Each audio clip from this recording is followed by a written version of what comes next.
Jay Scherr. Jay Scherr. Jay Scherr. Jay Scherr, business consultant. Jay Scherr. Jay Scherr Business Consulting.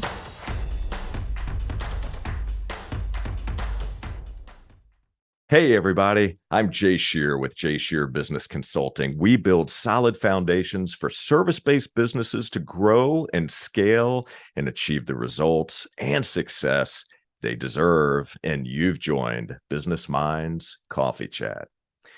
The COVID-19 pandemic set off nearly unprecedented churn in the U.S. labor market. According to a recent MIT Sloan study, toxic work culture is the number one reason people cite for leaving their jobs. Quit rates today are at near record highs. Employees want to work for a company that cares for their well-being, where they feel valued and respected, and where they can find more meaning, purpose, and fulfillment in their work.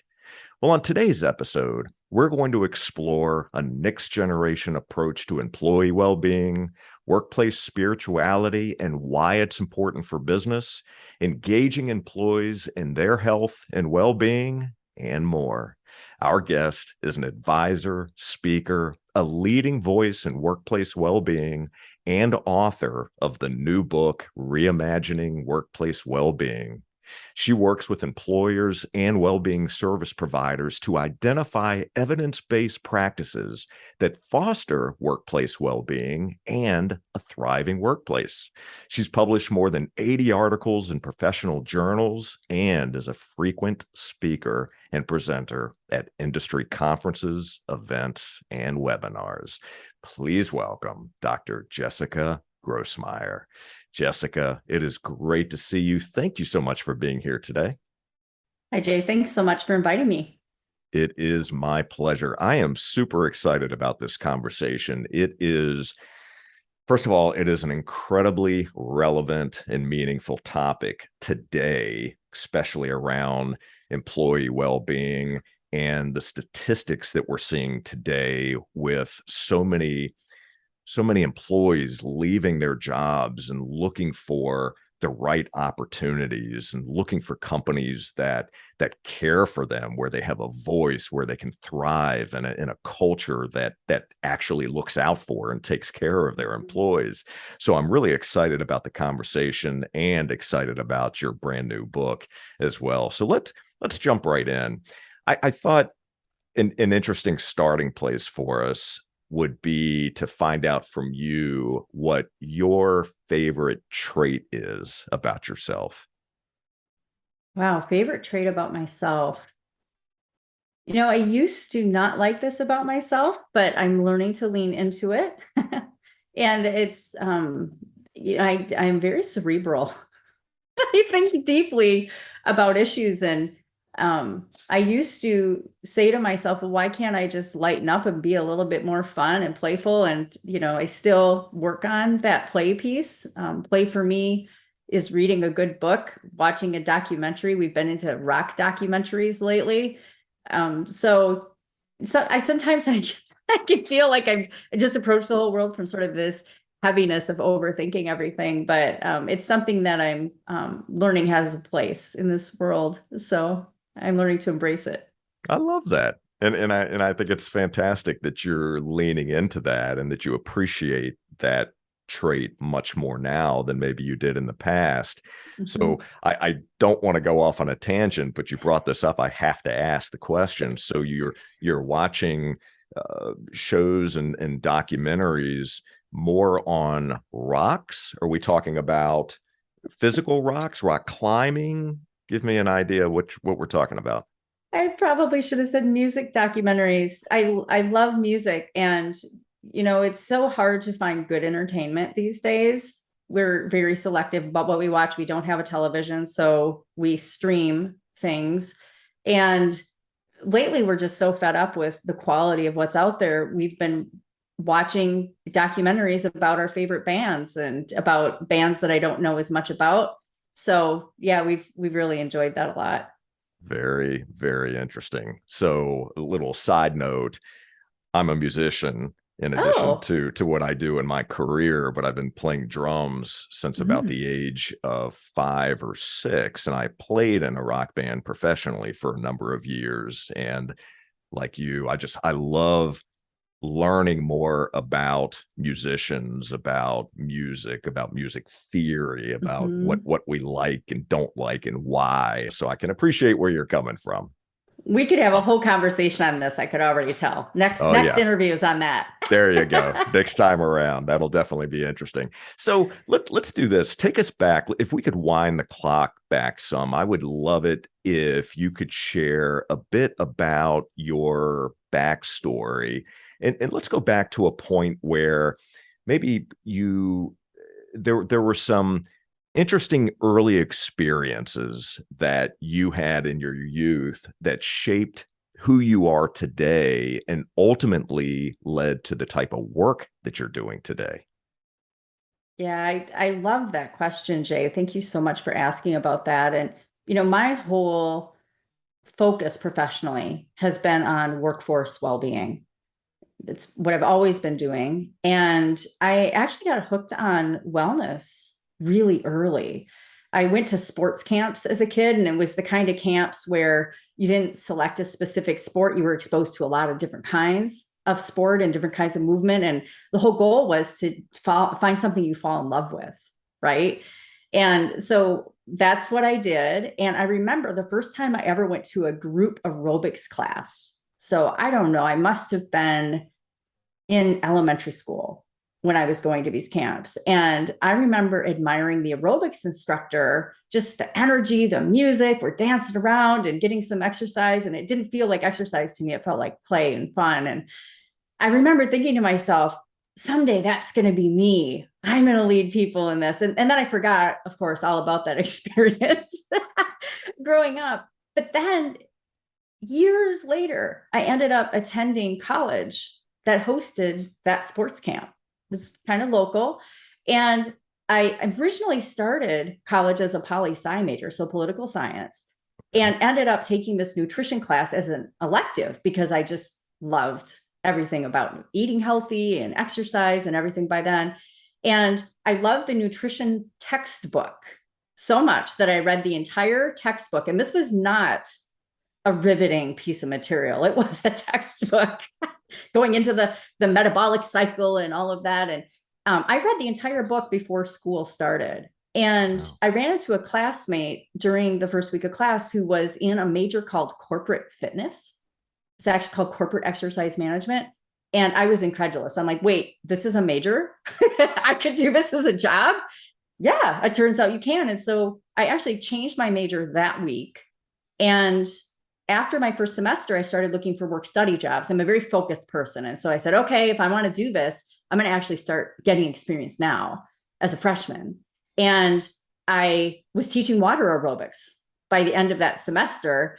And I actually ended up reporting to the very same woman who had taught the aerobics class I'd taken at a sports camp when I was younger. She became my boss. And of course, I didn't remember any of this until hindsight. And I'm like, wait just a minute, like this is all connected. And, at the end of that college experience, I ended up getting this internship that landed me a job doing exactly what I went to school for, which was actually a pretty big deal, going to a job where I ran a fitness center. And at that time, it was in a manufacturing organization. And I loved it. And I just thought, wow, like how many people actually get to graduate and go exactly into the field that they wanted. And so I was doing fitness center management in a manufacturing plant that made Ford trucks.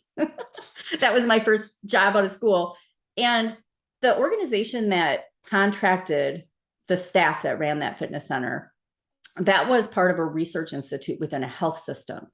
And I was exposed then to researchers who were focused on how do healthy lifestyles prevent chronic conditions like diabetes. Okay. And I was curious about that work. And I eventually ended up picking up some extra side work with one of the Research Institute people who was writing a book on self-care for seniors. And I was always looking to pick up extra money and extra experience. And so he hired me to be the RA for his book. And so I was in libraries pulling up boring peer-reviewed research articles to help support his book. And, that's really what exposed me first to this idea that this isn't just about healthy living and about lifestyle. There's actually research underneath this that helps us understand how to do this well. And my experience in the fitness center was we just tried whatever we could come up with to try to get people to come and do our stuff. And I was like, well, wait, no, there's theory here. There's an evidence base here.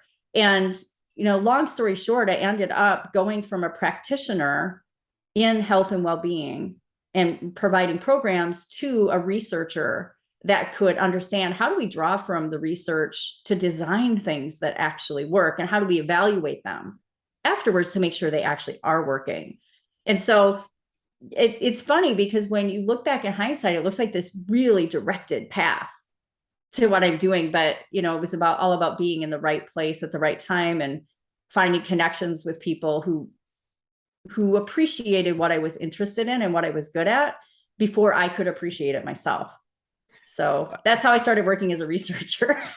Well, that is really interesting. And of course, there's no coincidences, right? So as all of these opportunities and connections that you were making, they started to line up. There clearly was a reason for this. We don't necessarily see those reasons at the time until we start to have more experience and pull the lens back a bit further and can start to see it and say, oh, okay, that makes sense. I met this person because of this. This helped me get to here, which helped me get to here. I'm curious, when you were at the point as you're working in this manufacturing facility, were you there long enough to be able to start to see the results of the work that you were doing? And if so, what were some of those results that you experienced that helped give you some insights into the efficacy of what you were doing? Yeah, such a good question. So this is back in the early 90s at this point.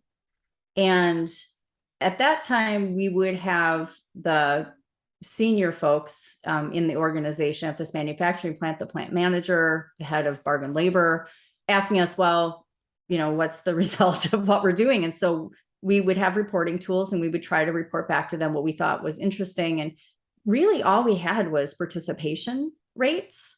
You could tell them how many people were showing up for things. And look, it looks like people like what we're doing. We have some satisfaction surveys, but we didn't really have hardcore evidence. And right around that time, because I was working in the research institute, I had exposure to peer-reviewed research articles.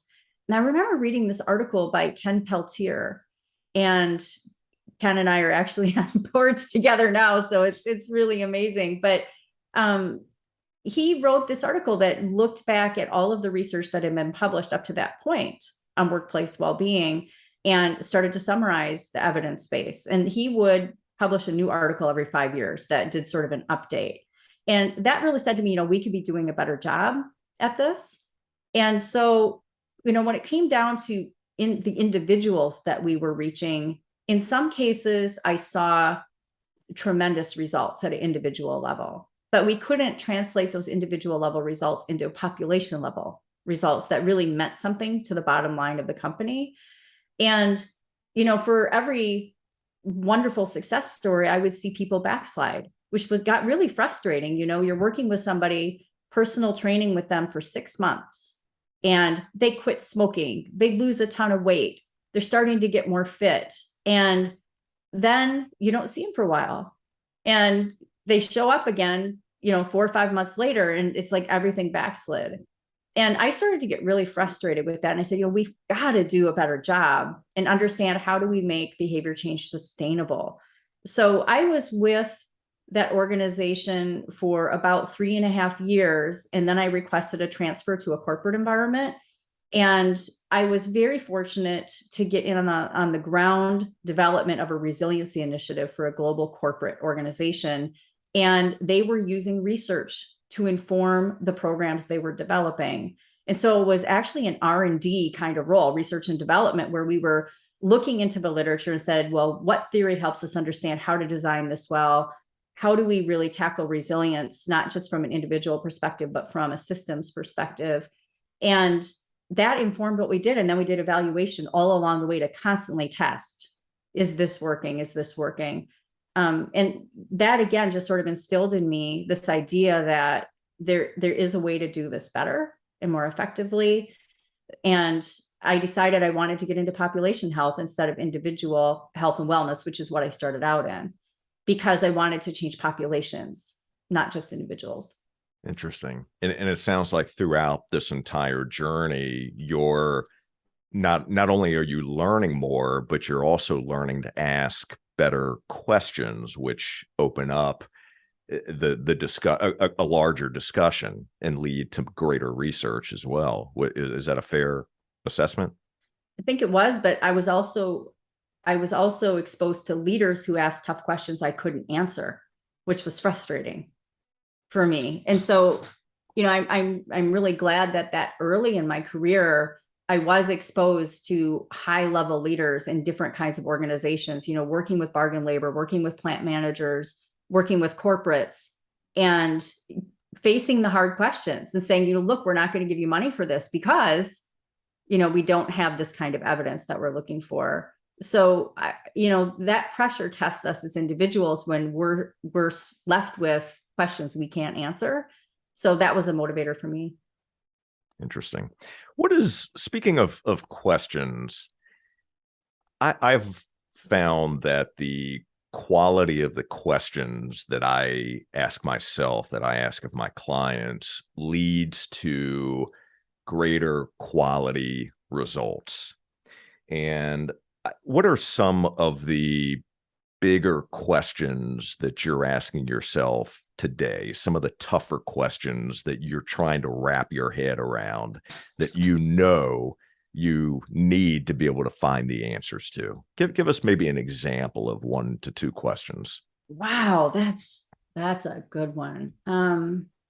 So one of the things that I've been focusing on a lot lately has been, how do we really influence the everyday behaviors of individuals? What are the cultural supports that need to happen? And so I've been focusing a lot on organizational culture and how it supports or doesn't support the programmatic efforts that we've been doing. And as I got into this area of interest, which is workplace spirituality, you mentioned at the beginning, I've been asking myself, what are the organizational prerequisites to addressing this topic?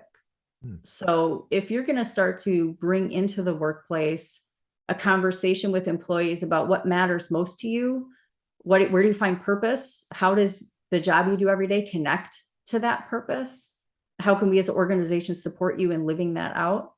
And the other elements of workplace spirituality, the question I've been asking myself is, well, what does the organization need to have in place to understand that they're even ready for that? Because I think organizations they're struggling right now. There's so many issues that they're dealing with, and they're looking for new solutions. And you don't want to be just the next gizmo or gadget kind of solution. It's like, well, if you want to really address the problem, we need to do this very thoughtfully, because they're wicked problems and they need wicked solutions to come up against them.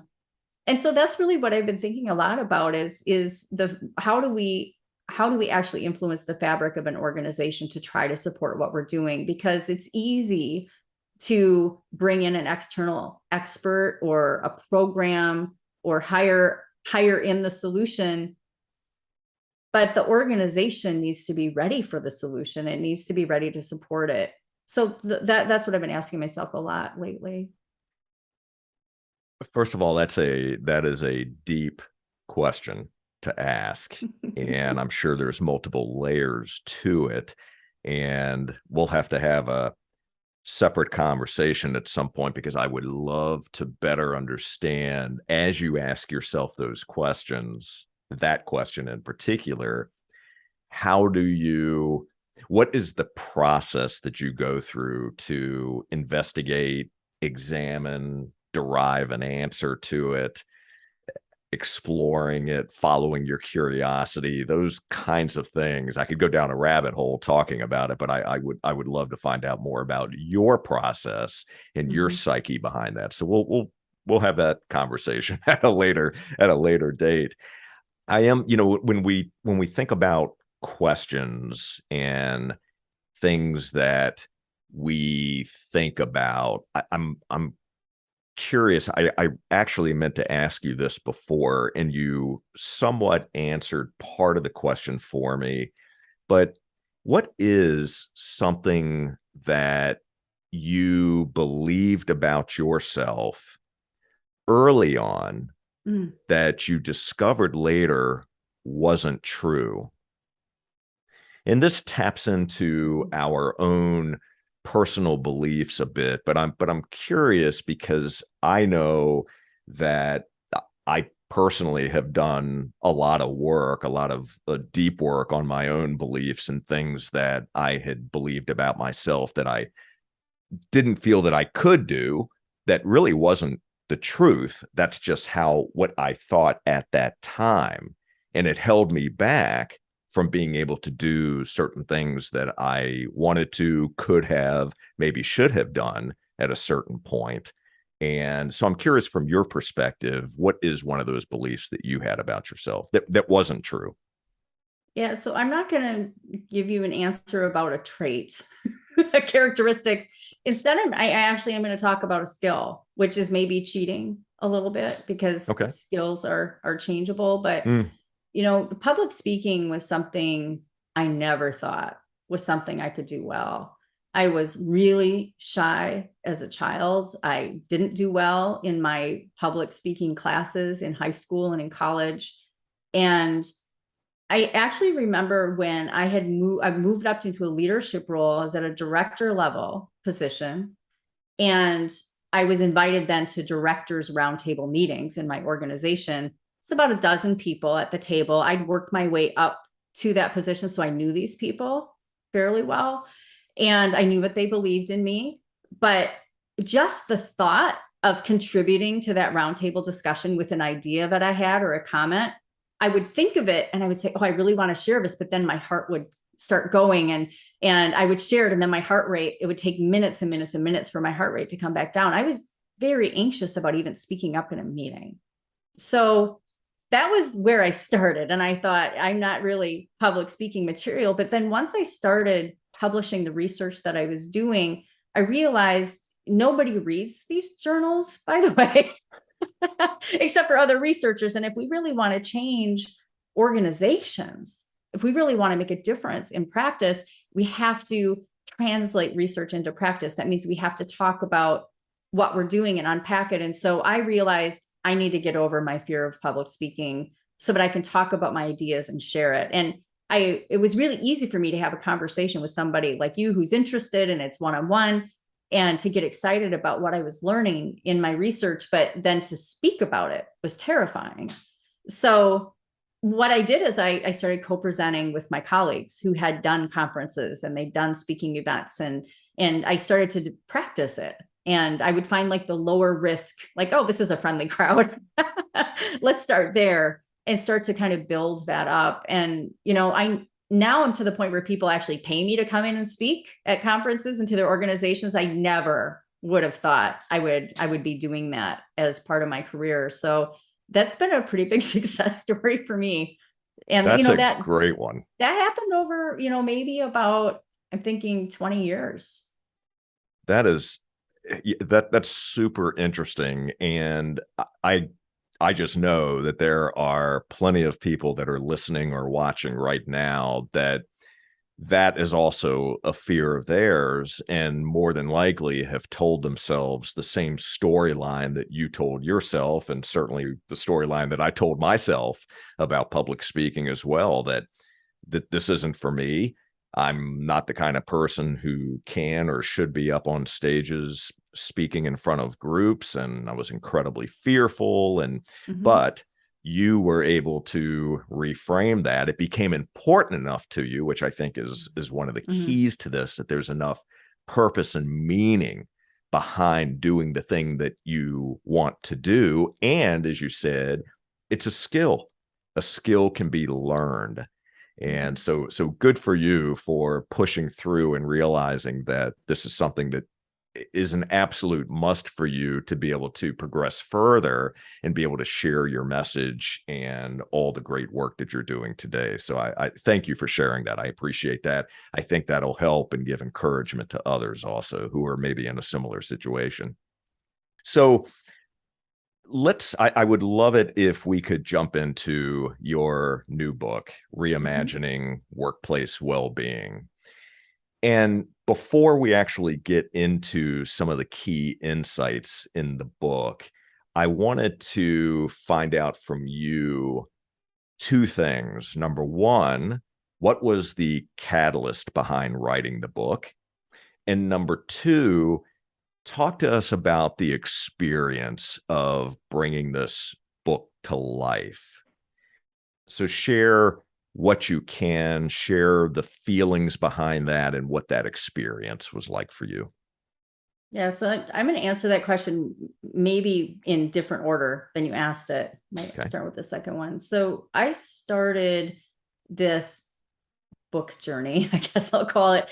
I went on a very intentional sabbatical, professional sabbatical, start of last year. It was not COVID induced. It was something I'd been planning for quite a while because, I've been doing research. I've been working in workplace well-being for about 25 years. I thought, this is a great place to put a pause button. Loved my job, by the way, loved the people I was working with, was doing challenging work, good work. I felt like there was meaning in it. So it wasn't the case where we're seeing a lot of people leaving their jobs today. It was a very intentional decision to do this. And to ask myself, I went into that sabbatical with one question, and it was, do I want to continue doing what I'm doing, which was, it's doing collaborative research as a thought leader and, contributing to research articles and helping people understand what those articles mean. Do I want to continue to produce research in this way, or do I want to shift my focus? Do I even want to stay in well-being, right? Like I really entered into the sabbatical with that question. And I quit my job so that I couldn't easily fall right back into it. I wanted to keep it very open-ended for myself, which was a huge risk. Like, what if I really want to get back into that, right? And so I didn't start the sabbatical with the idea of writing this book. I simply went into it and said, what am I passionate about? What am I curious about? If I get to choose what I'm reading and how I spend my time, how do I do that? And then as I went through the motions of asking those questions and experimenting, right? Because I actually had to do some of the things. I started to pay attention to, am I getting joy from this? Am I getting purpose from this? So it's just sort of reconnecting with what fuels my passion in my work. And I did a little bit of consulting during the year. I signed myself up to lead a class at Stanford just for fun. I designed it around, here's 8 books I haven't read that's been on my bookshelf. Like, let me put together a course that would force me to read those books and translate it into something for the end consumer. So I did things like that. And, one of the things I've been interested in for quite a while is spiritual well-being. Mm-hmm. We've known as a field of workplace well-being experts that spiritual well-being is part of that model. It's one of the dimensions. This has been part of the conversation forever, but workplaces don't really like to address it. And so I thought, well, I'm going to start looking into what research is there on spiritual well-being, and is there anything that helps me understand how organizations have addressed this topic? And so I started to dig, and I found very quickly that there were decades of research I had no awareness of at all. And so I started to read the research articles and pick up the books and reach out to people who've been doing the work. And I was just incredulous. I'm like, how did I not know that this stuff existed? And so I started to reach out to people in the workplace well-being field. I'm like, did you know about this person and this book and this research? And they were all like, well, no, we haven't heard of that. And so as the months went on and I continued to follow the breadcrumbs of my curiosity into this topic, I realized there's a huge disservice being done, because the people who are charged with designing, developing, evaluating workplace well-being initiatives have no idea that this other guidance already exists. And if we really want to inform what we're doing with best practice, we need to understand what that research says. And so at some point, I was sort of faced with this question, well, should I write a book about it? And I grappled with that question for a long time because I wanted to make sure that it wasn't an ego thing. It was that it was really coming from a place of service. I have something to contribute here. There's a gap that needs to occur. And what I realized after talking with, especially the scholars who had been producing all this research, I learned, according to them, that the workplace spirituality scholarship is a leaderless movement. So a lot of individuals out there contributing, not a lot of it coming together. And a lot of that research hasn't really been translated into practice in a very effective way. And so I thought, okay, here I have a place of service, a need that exists in the world. And I think I might have some answers to that. So that's really what led to the book for me. And then you asked about the process of writing this, which is I want to back up before you go ahead. Go to that piece. How deep into your sabbatical were you when you had come to this conclusion where you decided that this is something that I should be working on, and you ultimately decided you're going to go ahead and write this book? How deep into the sabbatical were you at this juncture? Yeah, so this might surprise people. I started my sabbatical January 1, and I did not start writing the book until mid-October. So quite a bit into the year. Huh. And it, I was wrestling with this question: should I write a book? How should I further understand how to develop this idea? And I was talking with a lot of friends who do purpose coaching, purpose counseling with people, and this one guy I'd been talking to quite frequently said, well, you need to talk to this friend of mine. And at this point, I stopped asking people why I should talk to these other people. When people said, go talk to somebody, I just sort of trusted it, and I did. And turns out she ran her own publishing company. And I was on the phone just talking with her, and she's like, I think you have a book in you. And I'm like, well, I'm thinking about a book, actually. And she convinced me. She said, this is a book worth publishing, and I'll work with you on this. And so it was just the right opportunity. And I started working with her 2 days later. So no coincidences, right? Right. I love that. All right. So then tell us about the experience for you of bringing the book to life.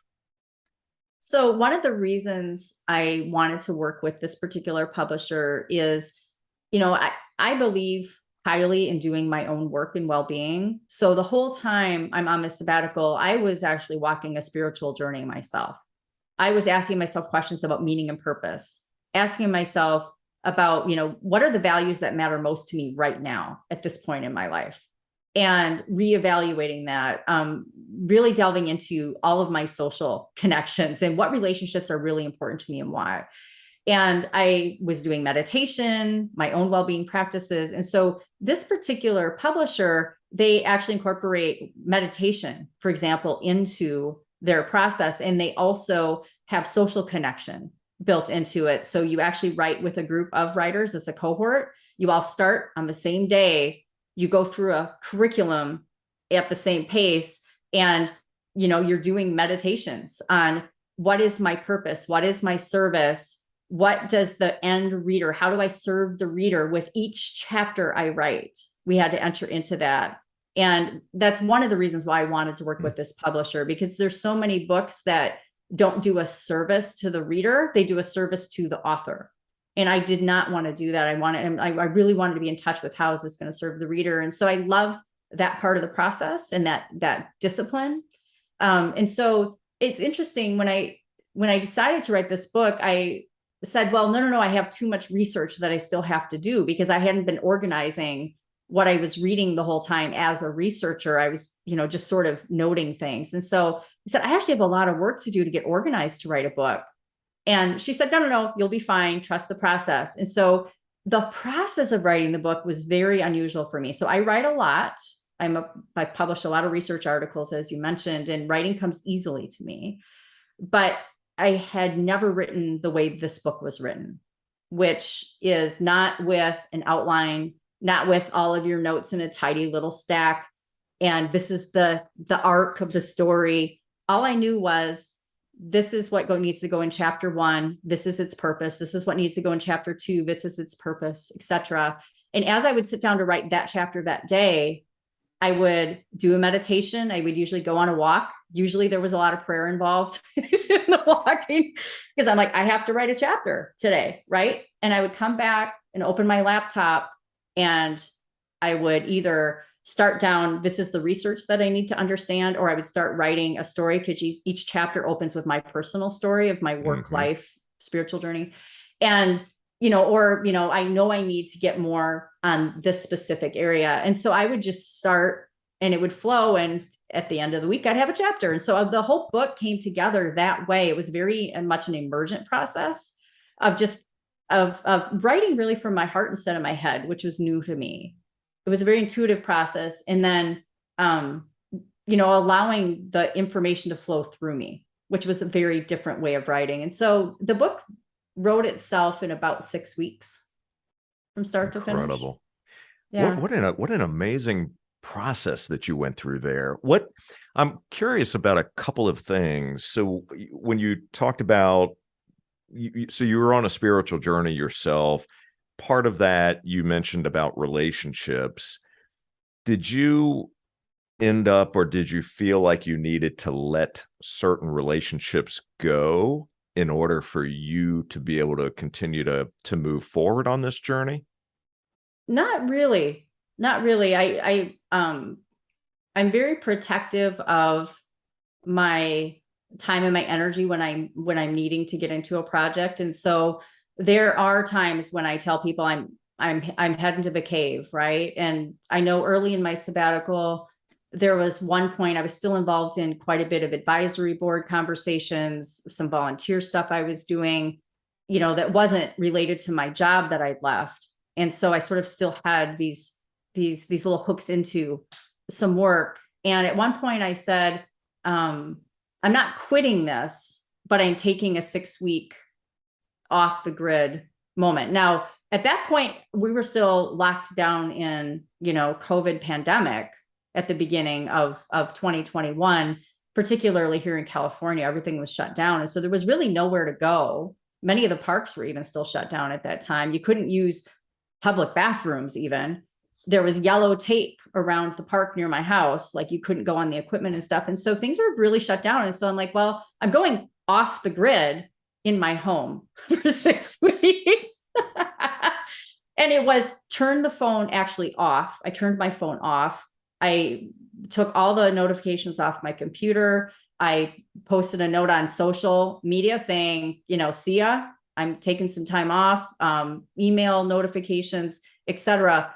And so I really just created that space for myself where I could really just wake up in the morning and not have these obligations to other people, and just say, I'm just gonna follow each day. And I really needed that space to just do some clearing.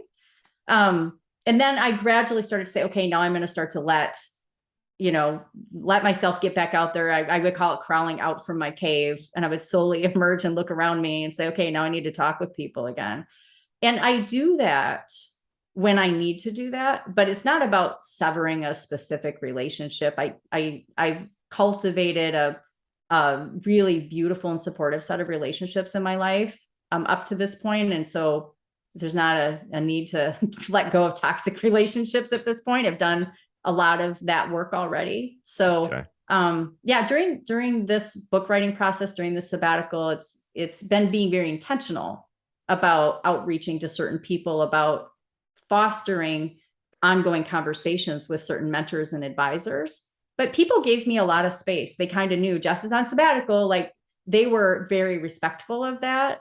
And every once in a while we get sort of this tentative little text from somebody, I know you're on sabbatical, but but it was, it was an invitation. May we reconnect about this? And so I'm very thankful to have an amazing set of supportive relationships in my life that gives me that space when I need it. That is just beautiful. What did you learn about yourself through this writing process, the meditative process, the going in the cave, and the way that you were able to get into a flow state. What either surprised you about yourself, or something that you learned about yourself that you didn't really realize that you had that? So I'm going to give you two answers to that question. One is a set of guidance that emerged for me. And then sort of there's this other, that's sort of a sense of, know thyself. So one of the things that I got to do last year during my sabbatical was do this hike across Spain. So my husband and I have always wanted to do the Camino de Santiago. It's a pilgrimage hike across the Iberian Peninsula. It's very popular. And a lot of people I know have done it, but we've always wanted to do this. We've been fascinated with it for about 10 years. And so, we canceled all our travel plans. It was supposed to be a year of travel, which ended up not happening because of the pandemic. And so we canceled everything. And then I got wind that this travel organization we were following was doing a pilgrimage hike, and they were doing it as a supported group. And I thought, great, we can still do something. And so we started to train for that, I think in April of the year. And the hike was actually in September. And we had to be able to do 16 miles a day on mountainous passes. So we started training. And, it was great because there was nothing else you could do, but you could walk outside with a mask on. So we started hiking, and, there's a lot of time alone when we hike. My husband and I aren't chatterboxes when we hike. We just, we're sort of still. And so I had a lot of time just to do some thinking. And I would always ask this question of, what should I be doing? Right? What should I be doing? And when I was doing the hike actually in Spain, there is this very specific ritual that was incorporated into it. It's a very well-known spot on this trail called the Iron Cross. And it's at sort of the top of a peak. So you're hiking up to it. And then there's this giant iron cross at the top of a hill. And what people do is they're instructed before they come to bring something from home that represents some type of baggage or something that they're ready to let go of at that point in the journey. And so I had brought a little stone in the shape of a heart that my friend Patty had given to me to take on this hike, but I didn't know the baggage I was going to leave behind. And I'm hiking up to the summit, and I'm like, shoot, it's 45 minutes away. I got to figure this out. Right. And so the only thing that came to me at the base of this ritualistic place was let go of outcomes. That was it. That's all I had. And so I said, okay, no matter what happens, what I decide to do, I hadn't decided to write a book at this point. I'm going to let go of outcomes, which as an outcomes researcher is a little ironic. Don't you think? And I think it's because, in my past, I was very achievement oriented. It's always churn out the next paper, do the next conference, do the next big thing. And it was like, no, like from now on, starting today, we're going to let go of outcomes and not worry so much about what is the achievement that comes from it and where is it going to go. But it's about really being obedient to the call to service, to do something.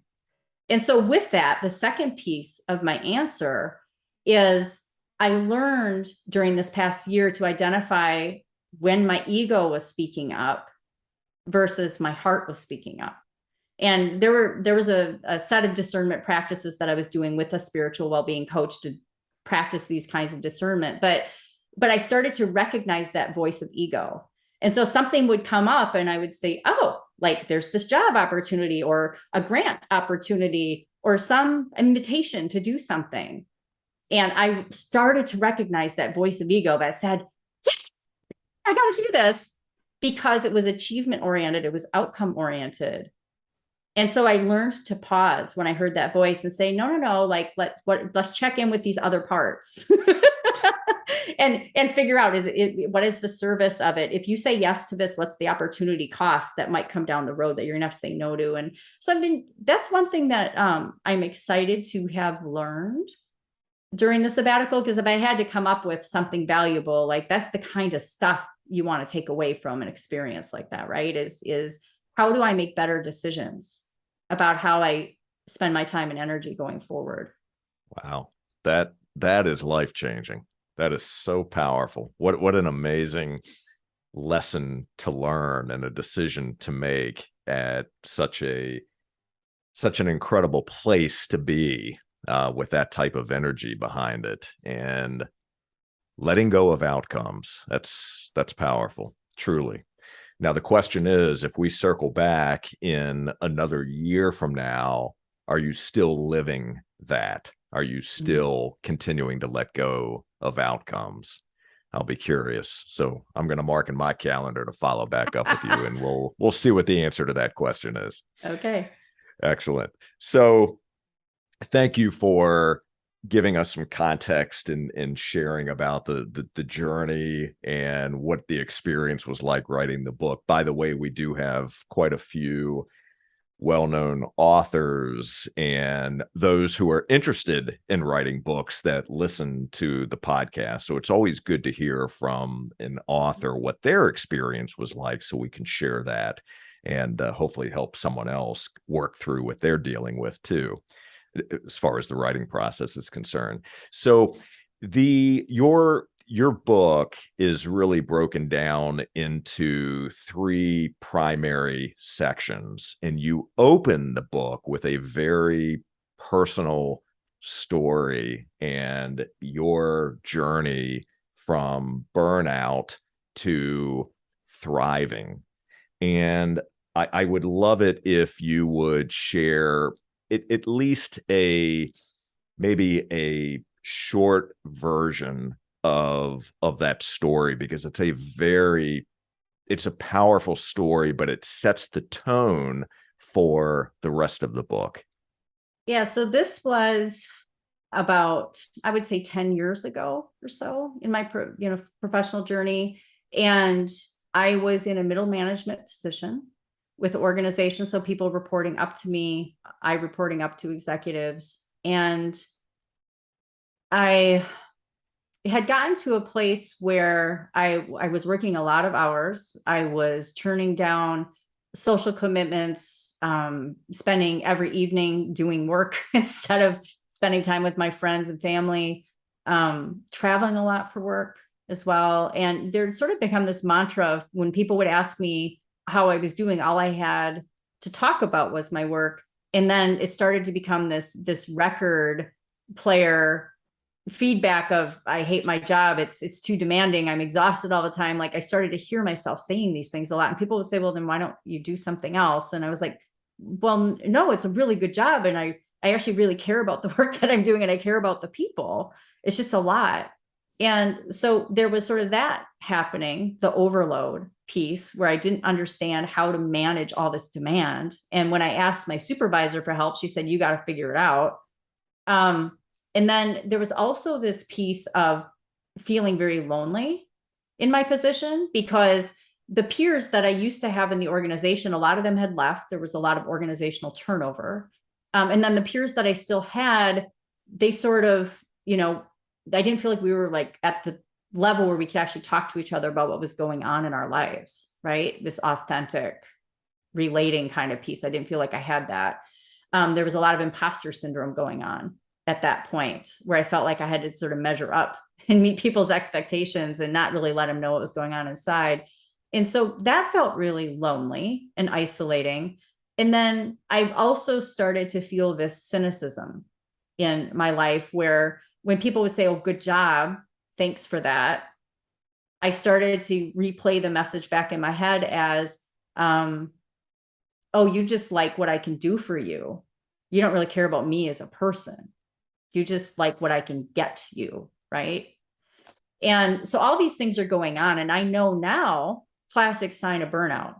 I didn't realize that's what I was experiencing at the time. I just knew I was unhappy. I was fried and I didn't like it. And so I had to kind of walk this journey, which I describe in the book, of understanding how to get reconnected with my purpose, with my values, and in my relationships in my life, so that I could get back to a place of professional fulfillment and thriving.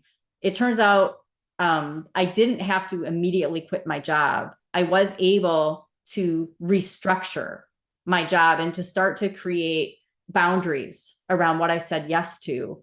But the book opens with a very critical moment when I'd actually fainted and broke my jaw. And my husband finds me lying on the floor unconscious. It was a very dramatic moment for me, but it sort of took this wake-up call to realize, like, look, you've got to figure it out, because someone, you know, the world's not going to figure it out for you. You need to start figuring out how you're going to do this. So you either quit your job or you stick with it, but figure it out. So that's just a bit of kind of a circumstance of where I was. And it's a long journey from there to professional thriving, but that's where the book came from. Well, thank you for sharing part of that story. And I can only assume that many of those that are watching and listening can relate to that feeling of burnout, that feeling of overwhelm.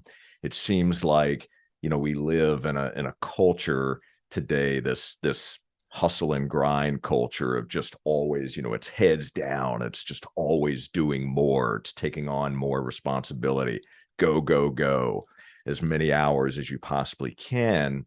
And in your particular case, you know, sometimes it takes that situation, that incident, that wake-up call to just shake you and make you realize that there's got to be a different way. I need to start taking care of myself differently. I need to start looking after my own well-being. I need to put boundaries in place and set different rules, things along those lines. So I think it's an important message for all of us.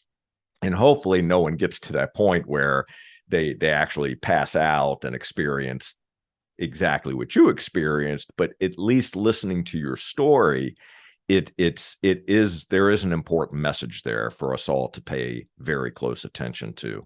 So that starts a long journey of going from burnout, from overload, to a position of thriving. Lots of lessons learned throughout that whole process that obviously you share throughout the book. So what I'd like to do, because obviously we won't be able to go into a tremendous amount of detail in the book, we are going to encourage everyone to go out and buy a copy of the book, which we're going to link to in the show notes. But let's pick a particular section of the book that you think would be relevant, where we could share maybe one or two insights that would be helpful to our listeners, knowing that we have an entrepreneurial community, we have small, mid-sized business owners that are listening, many of which have employees, and they're dealing with workforce challenges, people leaving positions, people trying to figure out what their purpose is. What area of the book can we focus on? Maybe some tools, a couple insights that we can share that you believe would be helpful. Yeah, you know, I think one of the things that really undergirds and supports all of what I talk about in the book, which is, you know, getting in touch with your sense of meaning and purpose in your work, not just in your life, but in your work, connection and belonging. How do we actually create relationships that foster that at work? And then what I call transcendence, which is connecting to something bigger than yourself. All of those pieces require space. And when I start to look at and hear stories from some of my peers and family members who are actually going through burnout right now, I see that they don't have any space in their lives, in their workday or outside of their workday, to even begin to have the energy and the time to answer the question, what do I care about right now? What's most important to me right now? And if you don't know the answer to that question about what matters most to you and how you want to live out your core values in your life and in your work, if you don't even know the answer to that question, like, that's the beginning place. And I think so many organizations haven't helped create the space and the support for people to be even asking those questions of themselves. It's like, that's on your own time. That's personal. Like, you figure that out on the evenings and weekends. But, oh, by the way, you have to work 14 hours a day just to keep up with the demand. And now we have all these wellness programs you need to do to try to manage the stress from that. And it's really asking a lot of employees to do this. And so organizations can begin to create spaces within the fabric of the workday by simply noting, by the way, it's important to know the answers to these questions because, by the way, they shift over time as we get older. It's a natural part of our development process that middle age, we would start mid-career, we would start asking ourselves these questions. It's not an uncommon thing. And so why are we not supporting people with these questions, to helping them to know, by the way, it's normal to be wondering about meaning and purpose right now. People right now have to quit their jobs because they don't even have time to contemplate the answer to that question. And sometimes they're jumping into another job without even really understanding, is this going to support me in the way that I need, the way that I care about? Does it meet my needs based on my values and what's important to me?